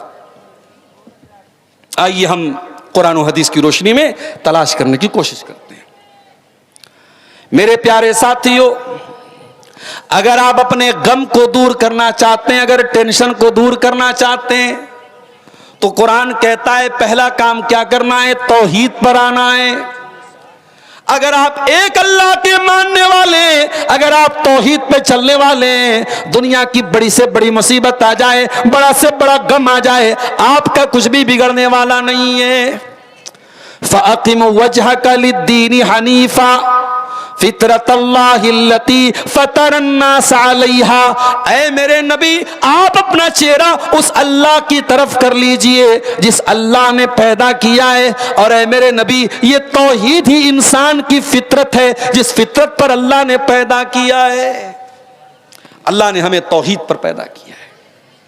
दुनिया में बच्चा पैदा होता है तौहीद पर पैदा होता है। दुनिया में आने के बाद कोई मूर्ति की इबादत करने लगता है, कोई पत्थर की इबादत करने लगता है, कोई ईसा मसीह की इबादत करने लगता है। दुनिया में आने के बाद लोग शिर्क करते हैं, लेकिन अल्लाह ने जो प्राकृतिक तौर पर, जो नेचुरल तौर पे हमें पैदा किया है, मेरे प्यारे साथियों, तौहीद पर पैदा किया है। इसलिए इस्लाम यह कहता है तौहीद को अपना लो, एक अल्लाह की इबादत करने वाले बन जाओ, तुम्हारी जिंदगी में चैन आ जाएगा, सुकून आ जाएगा। अल्लज़ीना आमनू वलम यल्बिसू ईमानहुम बिज़ुल्मिन उलाइका लहुमुल अम्नु वहुम मुहतदून। ऐ मेरे बंदो, तुम ईमान वाले बन जाओ और अपने ईमान में शिर्क की मिलावट मत करो, शिर्क की मिलावट मत करो। मुझे मालूम है, मैं साहिबगंज और पाकुड़ के इलाके में हूं। यहां अल्हम्दुलिल्लाह हमारी अहले हदीसों की तादाद बहुत अच्छी तादाद है और हमारे यहां शिर्क व बिदअत ना के बराबर है। लेकिन हां, मैं ये भी बता दूं आपको कि कहीं कहीं जिहालत की वजह से अब अहले हदीसों के यहां भी शिर्क व बिदअत की गुमराही अब आने लगी है। कहीं कहीं अहले हदीसों के यहां भी अब तावीज पहना जाने लगा है। अब कहीं कहीं हमारे यहां भी बदअकीदगी वाली चीजें आने लगी हैं। बिल्ली ने रास्ता काट दिया तो कहीं कहीं हमारे लोग भी अपनी गाड़ी रोक लेते हैं, बिल्ली ने रास्ता काट दिया। कहीं कहीं हमारे घर की औरतें भी औलाद नहीं हो रही है और किसी ने कहा फला दरगाह पे चली जाओ तो दरगाह पे जाने के लिए भी तैयार हो जाती हैं। मेरे प्यारे भाइयों, मेरी माँ और बहनों, तौहीद का मतलब यही है कि मर जाओ, कट जाओ, मगर तौहीद से समझौता नहीं करना है। पेशानी झुकेगी तो अल्लाह के सामने झुकेगी, अल्लाह के सिवा किसी और के ऊपर भरोसा नहीं करना है। इसलिए कि दुनिया में कौन है, अल्लाह ताला जिसको देना ना चाहे कौन है उसको दे सकता है, और अल्लाह जिसको देना चाहे कौन ऐसा है जो रोक सकता है। हम लोग नमाज में सलाम फेरने के बाद एक दुआ पढ़ते हैं, अल्लाहुम्मा ला मानिया लिमा आतैता वला मोतिया लिमा मनाता वला यनफउजल जद्द मिनकल जद्द। ऐ अल्लाह, तू जिसको दे दे उसको कोई रोकने वाला नहीं है, तू जिसको रोक दे उसको कोई देने वाला नहीं है। और ऐ अल्लाह, बड़े से बड़ा मकाम व मर्तबे वाला, बड़े से बड़ी पोस्ट वाला, बड़े से बड़े ओहदे वाला, ऐ अल्लाह तेरे मुकाबले में किसी की पोस्ट उसके काम नहीं आएगी। यह है तौहीद का मतलब। अगर टेंशन दूर करना है जिंदगी से तो तौहीद पर आ जाओ मेरे प्यारे साथियों। याकूब अलैहिस्सलाम को देखो, उनका बेटा यूसुफ अलैहिस्सलाम अपने भाइयों की साजिश का शिकार हो गया। भाइयों ने ले जाके कुएं में डाल दिया। याकूब अलैहिस्सलाम को पता था मेरा बेटा जरूर एक दिन वापस आएगा। मेरे बच्चे ने ख्वाब देखा था कि 11 सितारे मुझको सजदा कर रहे हैं, सूरज मेरे आगे सजदा कर रहा है, चांद मेरे आगे सजदा कर रहा है। याकूब अलैहिस्सलाम को पता था कि जरूर मेरे बेटे का ख्वाब पूरा होगा। यूसुफ अलैहिस्सलाम लापता हो गए। याकूब अलैहिस्सलाम अपने बच्चे को याद करके रोने लगते हैं और कहते हैं, या असफा ला यूसुफ, हाय मेरा यूसुफ, हाय मेरा यूसुफ।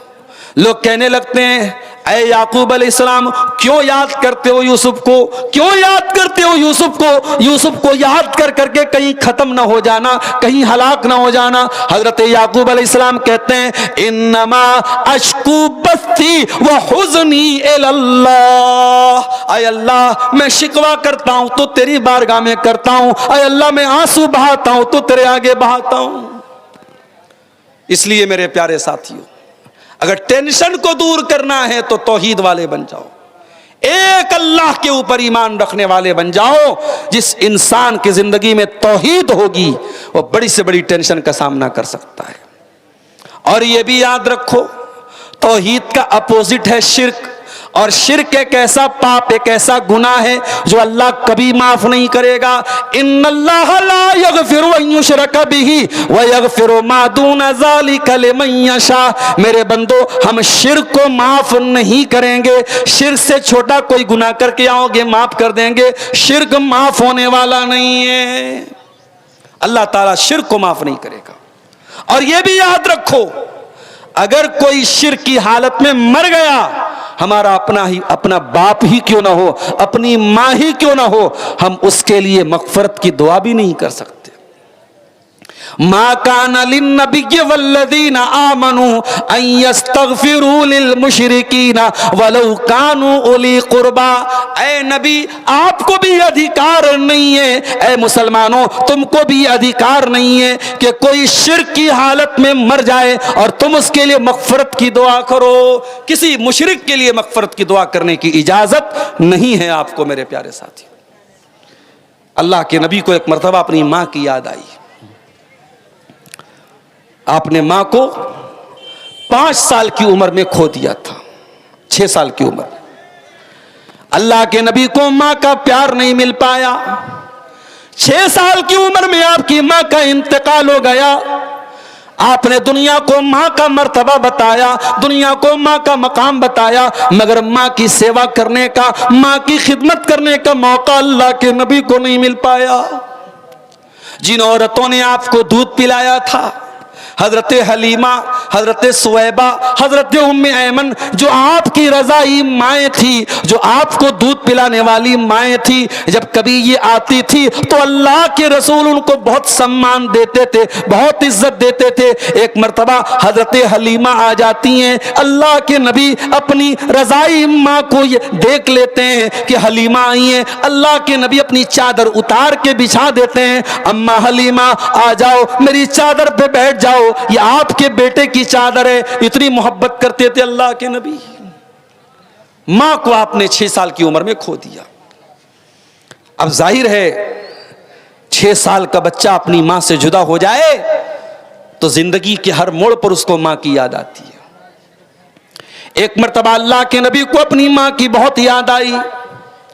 आप साहबे किराम को लेके अपनी मां की कब्र पे जाते हैं, मां की कब्र को देखते हैं, मां की ममता याद आ जाती है, मां का प्यार याद आ जाता है, मां का गम याद आ जाता है। अल्लाह के नबी रोने लगते हैं और इतना रोते हैं, हदीस के अल्फाज हैं कि आपके आसपास जितने सहाबा थे, अपने नबी को रोता हुआ देख के सारे सहाबा भी रोने लगते हैं।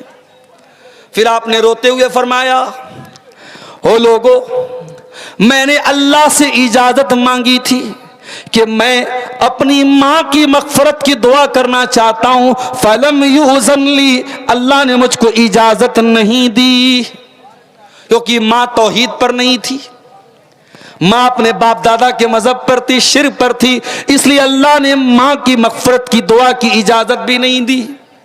फिर मैंने अल्लाह से इजाजत मांगी, ऐ अल्लाह तू मुझे मां की कब्र के पास जाने दे। अल्लाह ने मुझे मां की कब्र पे जाने की इजाजत दी। इसलिए ऐ लोगों, तुम भी कब्रिस्तान जाया करो, वहां जाने से आखिरत की मौत की याद आती है। ये अल्लाह के रसूल की हदीस है। पता ये चला कि अल्लाह के नबी भी अपनी मां की मगफरत की दुआ करने की इजाजत आपको नहीं मिली। क्यों? क्योंकि अल्लाह ताला के यहां शिर्क एक ऐसा पाप है, एक ऐसा गुनाह है जो माफ नहीं किया जाएगा, और शिर्क करने वाला अगर दुनिया से चला गया उसी हालत में तो उसकी मगफरत की दुआ भी मेरे भाइयों आप नहीं कर सकते।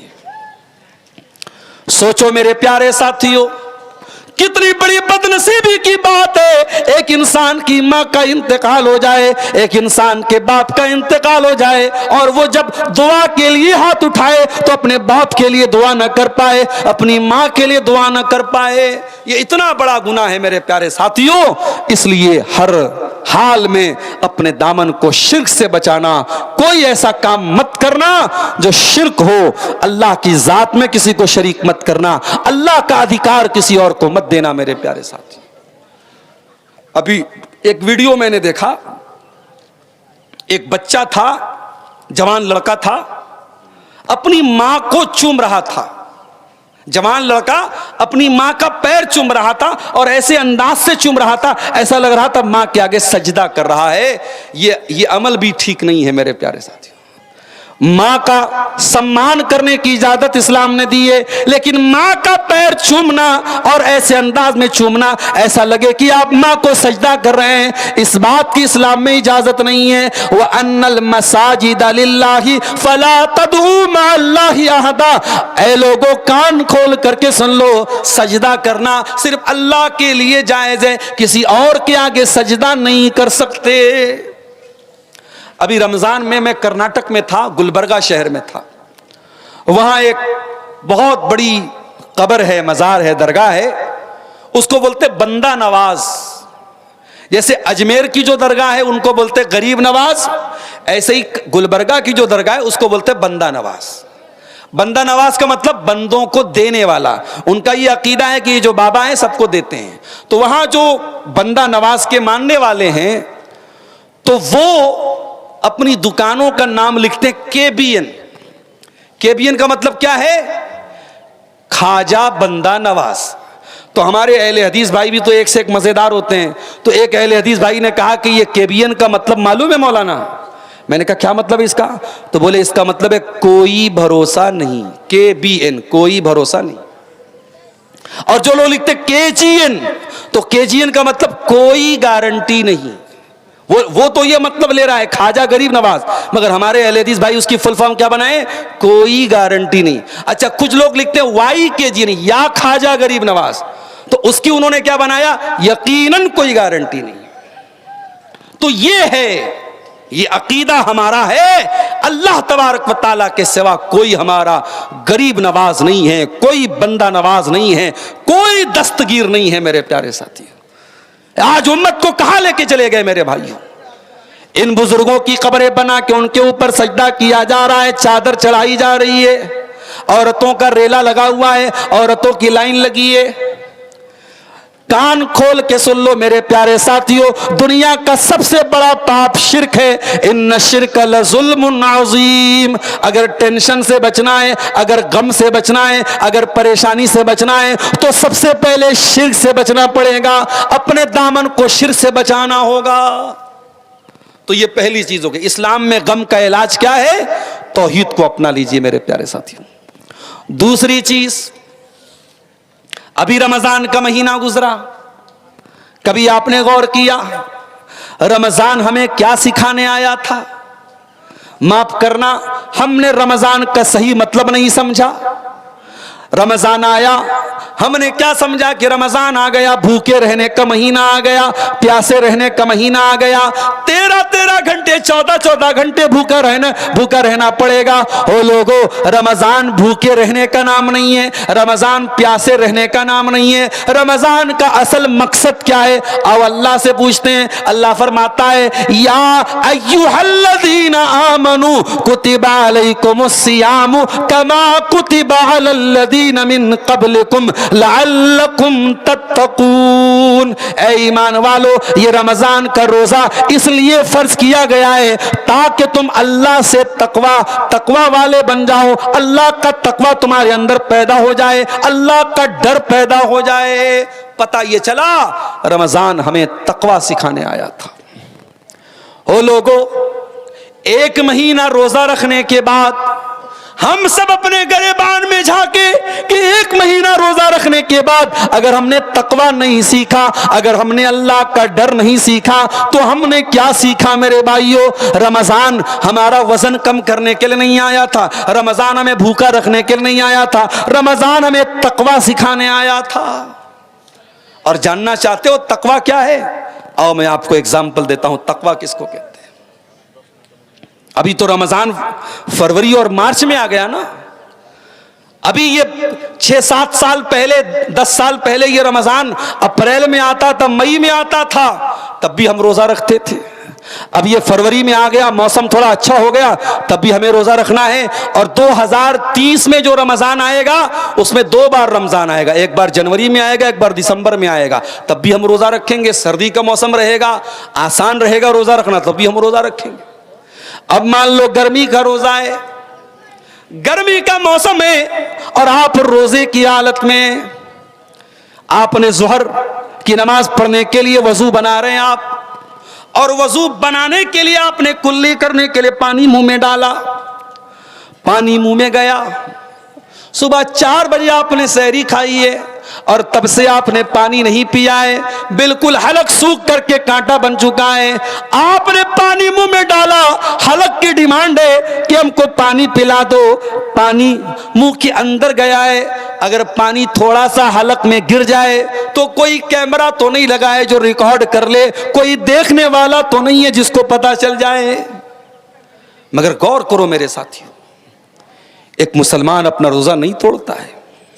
गर्मी है, प्यास लग रही है, पानी मुंह के अंदर गया है, 2-4 बूंदे अगर पानी की हलक के अंदर गिरा ले कोई देखने वाला नहीं है, मगर मुसलमान कुल्ली करता है, पानी मुंह में डाल करके बाहर निकाल देता है। इसी का नाम तकवा है मेरे साथियों। जहां कोई देखने वाला ना हो, जहां किसी का कोई डर ना हो, वहां पर अल्लाह का डर हमारे अंदर पैदा हो जाए, इसी का नाम तो तकवा है। और रमजान तकवा सिखाने के लिए आया था मेरे साथियों। हमने रमजान में खाना छोड़ा था रोजे की हालत में, पानी छोड़ा था रोजे की हालत में, बीवी को छोड़ा था रोजे की हालत में, खाना नहीं खाते थे, बीवी के पास नहीं जाते थे, पानी नहीं पीते थे, ये सब चीजें हलाल थी मगर रोजे की हालत में हराम हो गई। पता ये चला कि रोजा रख करके अल्लाह ताला हमें ये सबक सिखा रहा है, ऐ मेरे बंदे, अगर तू 14 घंटे मेरे कहने पर तू खाना छोड़ सकता है, पानी छोड़ सकता है, तो ऐ मेरे बंदे तू हराम चीजों को क्यों नहीं छोड़ सकता है। आज कितने कारोबार हैं हमारे समाज में जो हराम तरीके से हो रहे हैं। मोबाइल बेचने वाला बजाज फाइनेंस, हमारे यहां ये 0% इंटरेस्ट पर मोबाइल लीजिए, बेच रहे कि नहीं बेच रहे लोग? और मना करो तो जवाब क्या देते, मौलाना धंधा करना है हमको, हम नहीं बेचेंगे फाइनेंस पर, हमारी दुकान नहीं चलेगी, लोग कैश में नहीं खरीदते हैं, लोग नगद नहीं खरीदते, हमें फाइनेंस पर बेचना हमारी मजबूरी है। हराम को मजबूरी बना लिया आपने। जिस नबी ने कहा था कि सूद का खाना हराम है, सूद का खिलाना हराम है, और सूद की गवाही देना हराम है, और सूद को लिखना हराम है, और तू बैठ करके दुकान पर बजाज फाइनेंस के जरिए, सूद के जरिए तू सामान बेच रहा है।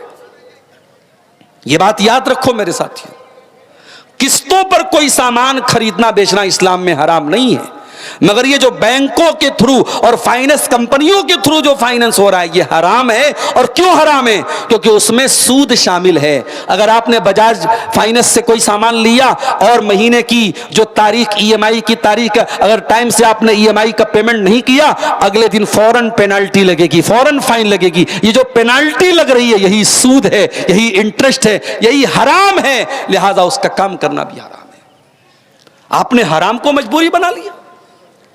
मेरे प्यारे साथियों, तकवा का मतलब यही है, हराम का मौका मिल रहा है, हराम का चांस मिल रहा है, मगर हराम चीजों से अपने दामन को बचा लिया जाए, इसी का नाम तो तकवा है। और 1 महीना का रोजा रख करके हमने तकवा को सीखा है। अगर 1 महीने का रोजा रखने के बाद आज कलिया चक्के बाजारों में मुसलमान लड़कियां बेपर्दा घूम रही है, अगर आज पाकुड़ की मार्केट में मुसलमान लड़के नजरबाजी कर रहे हैं, आज साहेबगंज की मार्केट में अगर बेपर्दगी और बेहयाई हो रही है, इसका मतलब यह हुआ कि हमने 1 महीने के रोजे से कुछ नहीं सीखा मेरे भाइयों।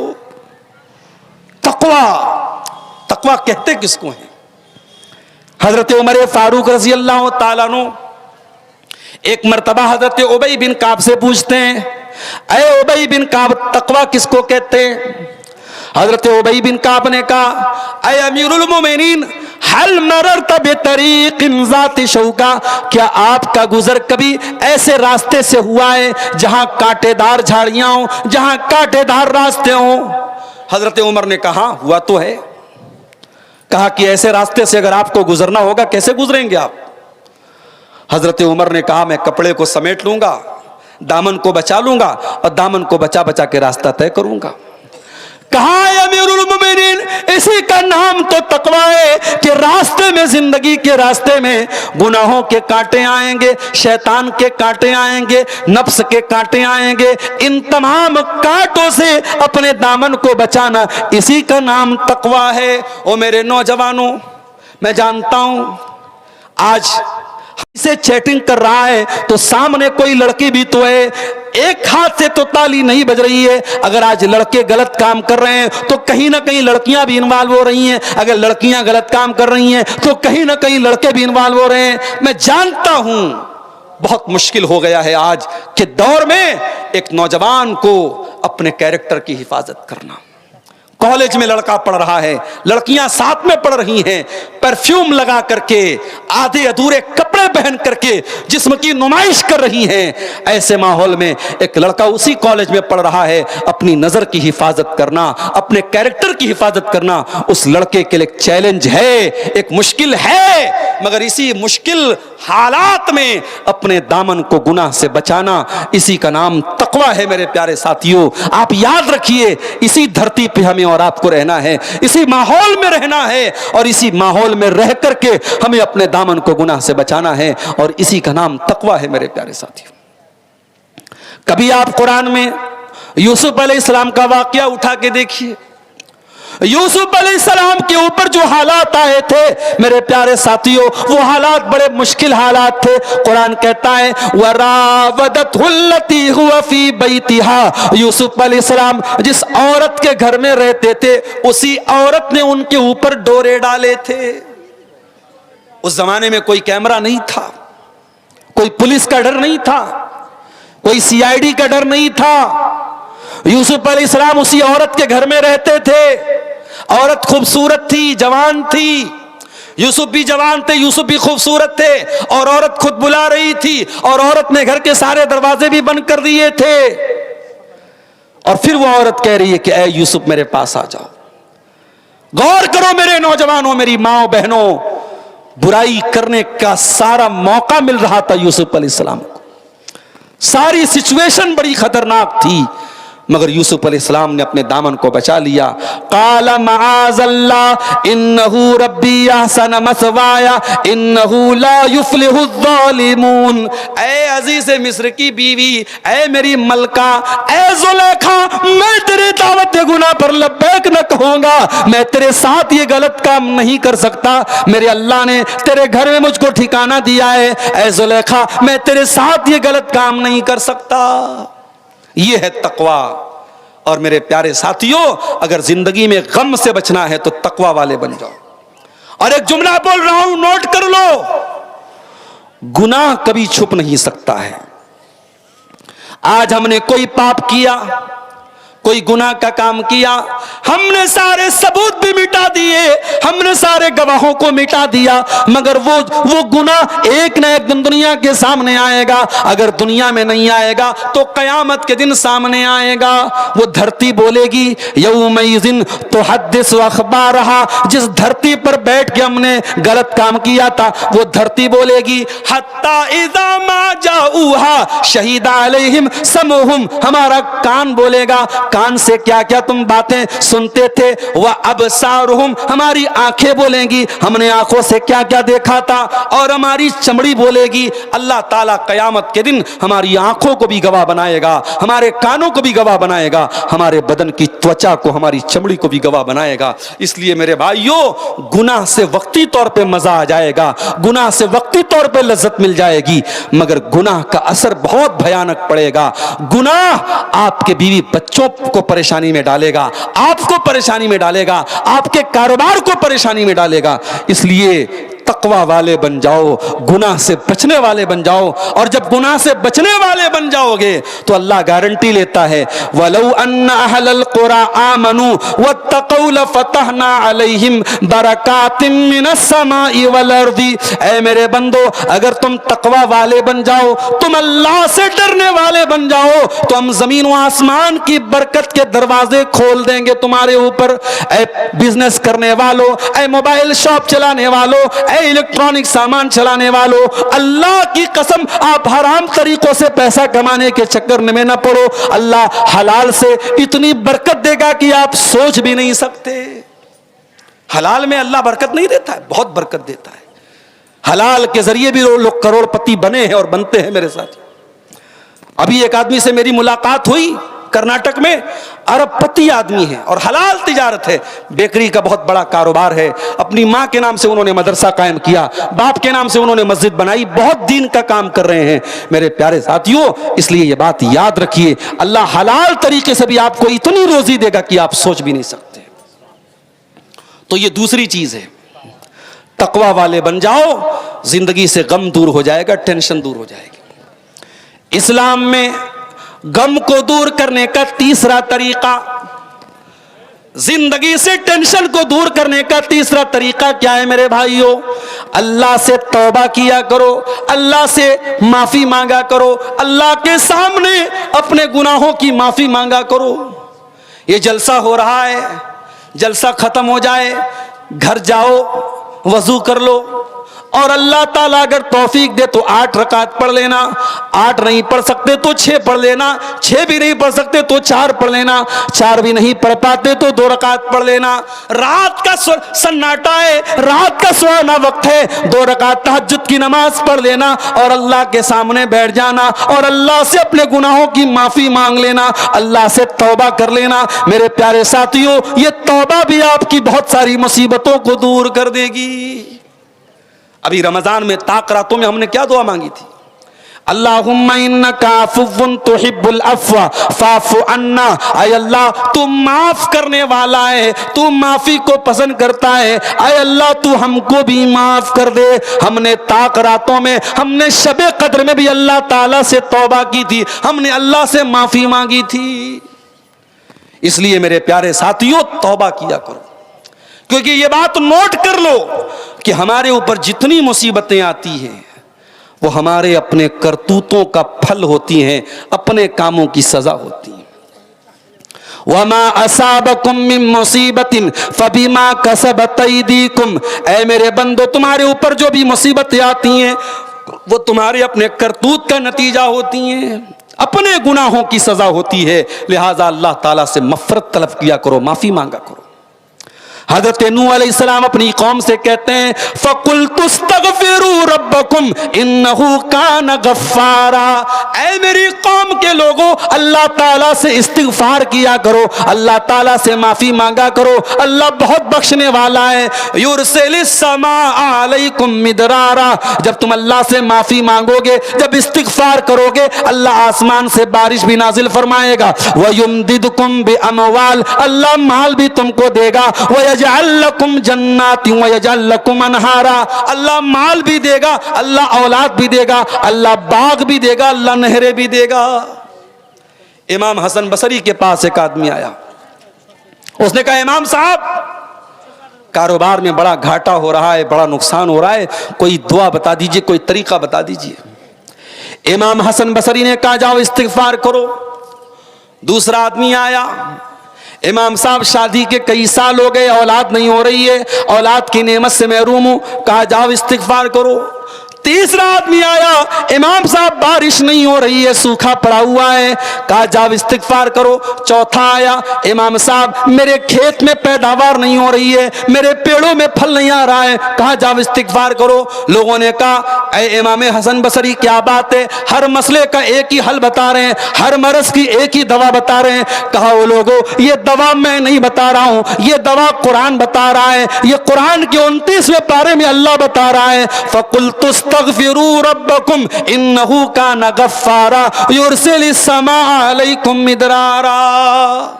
इस्तिग़फ़ार से बहुत सारी मुसीबतें मेरे प्यारे साथियों दूर हो जाएंगी। तो इस्लाम में गम का ये तीसरा इलाज है कि हम अल्लाह ताला से तौबा और इस्तिग़फ़ार करें। चौथी चीज, अल्लाह का जिक्र किया करो, अल्लाह को याद किया करो, उठते बैठते चलते फिरते अल्लाह का नाम लिया करो। सुभान अल्लाह, अल्हम्दुलिल्लाह, ला इलाहा इल्लल्लाह, अल्लाहु अकबर पढ़ते रहा करो। घर में जाओ, बिस्मिल्लाह पढ़ के जाओ। घर से बाहर निकलो, बिस्मिल्लाह ही तवक्कलतु अलल्लाह पढ़ के निकलो। खाना खाओ तो अल्लाह का नाम लेके खाना खाओ। खाना खाने के बाद अल्लाह का शुक्र अदा करो। अगर आपकी जिंदगी में अल्लाह का जिक्र है तो आप कभी परेशान नहीं हो सकते हैं मेरे साथियों।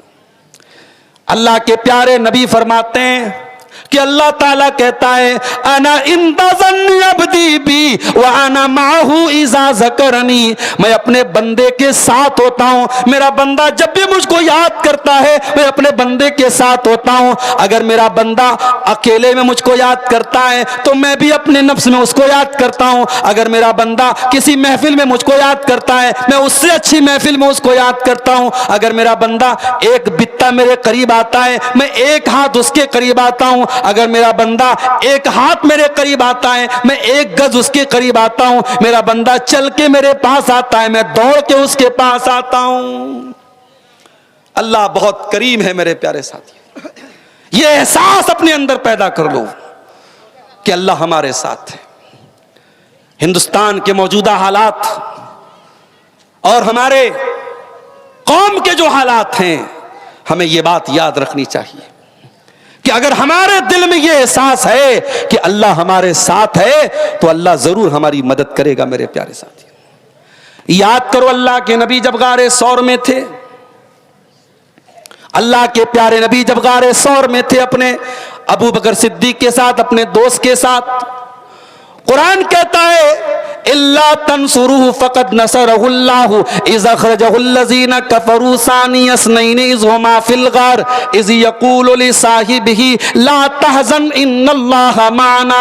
याद करो जब मेरा नबी गार में था और मेरे नबी के साथ उनके दोस्त भी थे, और जब उनके दोस्त ने कहा कि ऐ अल्लाह के नबी, ऐ अल्लाह के नबी हमारा क्या होगा, यहां तो दुश्मन बिल्कुल करीब आ चुका है, तो अल्लाह के नबी अपने दोस्त से कह रहे थे ला तहज़न इन्नल्लाह माना, अल्लाह हमारे साथ है, अल्लाह हमारे साथ है।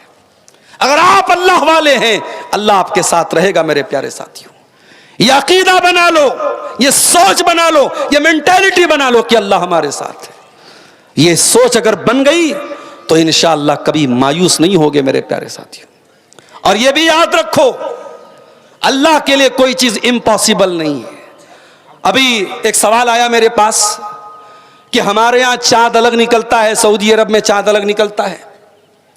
सऊदी अरब में एक दिन पहले ईद होती है, हमारे यहां एक दिन बाद ईद होती है।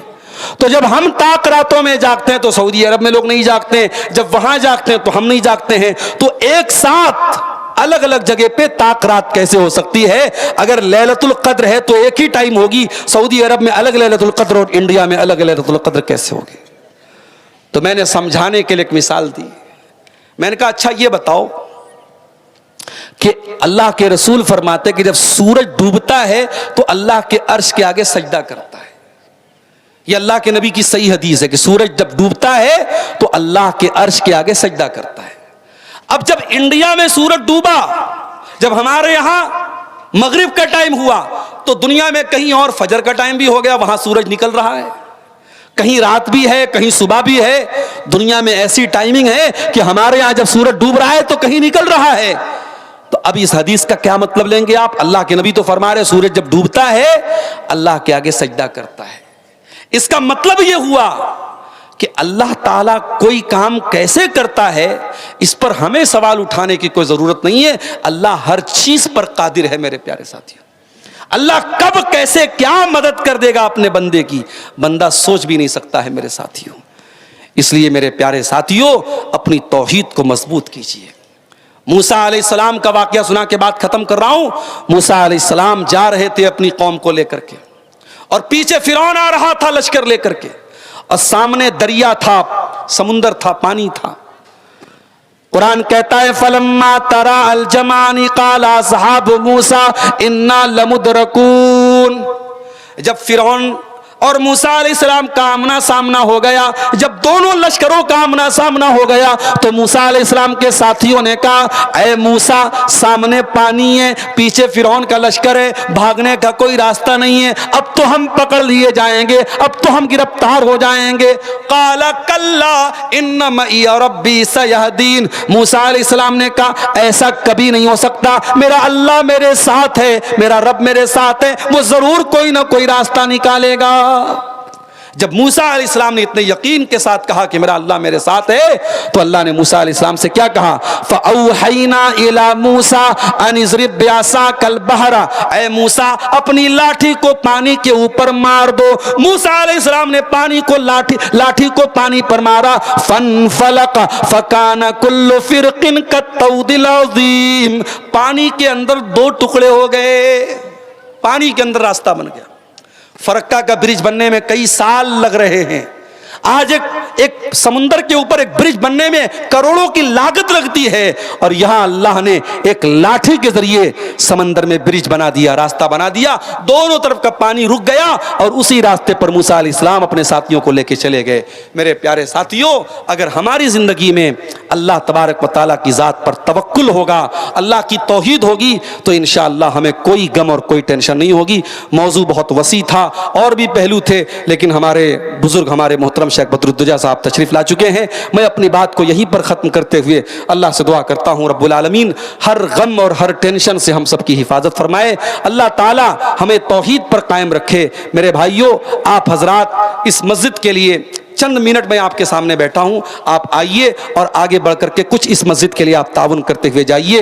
अल्लाह ताला आप सबके इस नेकी को कबूल फरमाए। मैं बस 5 मिनट आपके सामने बैठा हूं, इस 5 मिनट के अंदर जो मुख्तसर आप अल्लाह की राह में जो भी दान दे सकते हैं, चंदा दे सकते हैं अल्लाह के इस घर के लिए, देते हुए जाएं। अल्लाह ताला आपके सबके ताउन को कबूल फरमाए और इस मस्जिद की तामीर को हम सबको जल्द से जल्द मुकम्मल करने की तौफीक अता फरमाए।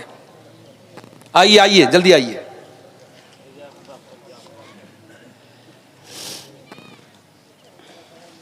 चलो भाई, कोई बिस्मिल्लाह तो करो, आइए।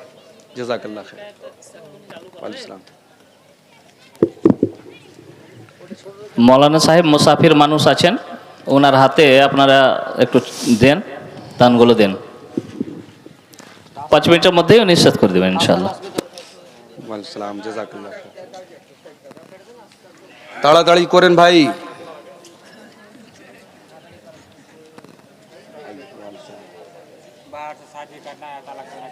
हैं बाहर से फोन के जरिए शादी करना या तलाक देना? शादी करना और तलाक देना फोन से कैसा है? देखिए, उलमा ने इस सिलसिले में जो फतवा दिया है, फोन पर आवाज़ें बदल सकती हैं, आदमी बदल सकता है, धोखे का इम्कान है, इसलिए फ़ोन पर दी जाने वाली तलाक को और फ़ोन पर किए जाने वाले निकाह को उलमा ने बहुत मोतबर नहीं माना है। जब तक कि कोई गवाह ना हो और मुकम्मल यकीन ना हो, उसका एतबार नहीं किया जाएगा। तो इसलिए अगर कोई फ़ोन से तलाक उलाक देता है तो उसका कोई बहुत एतबार नहीं है।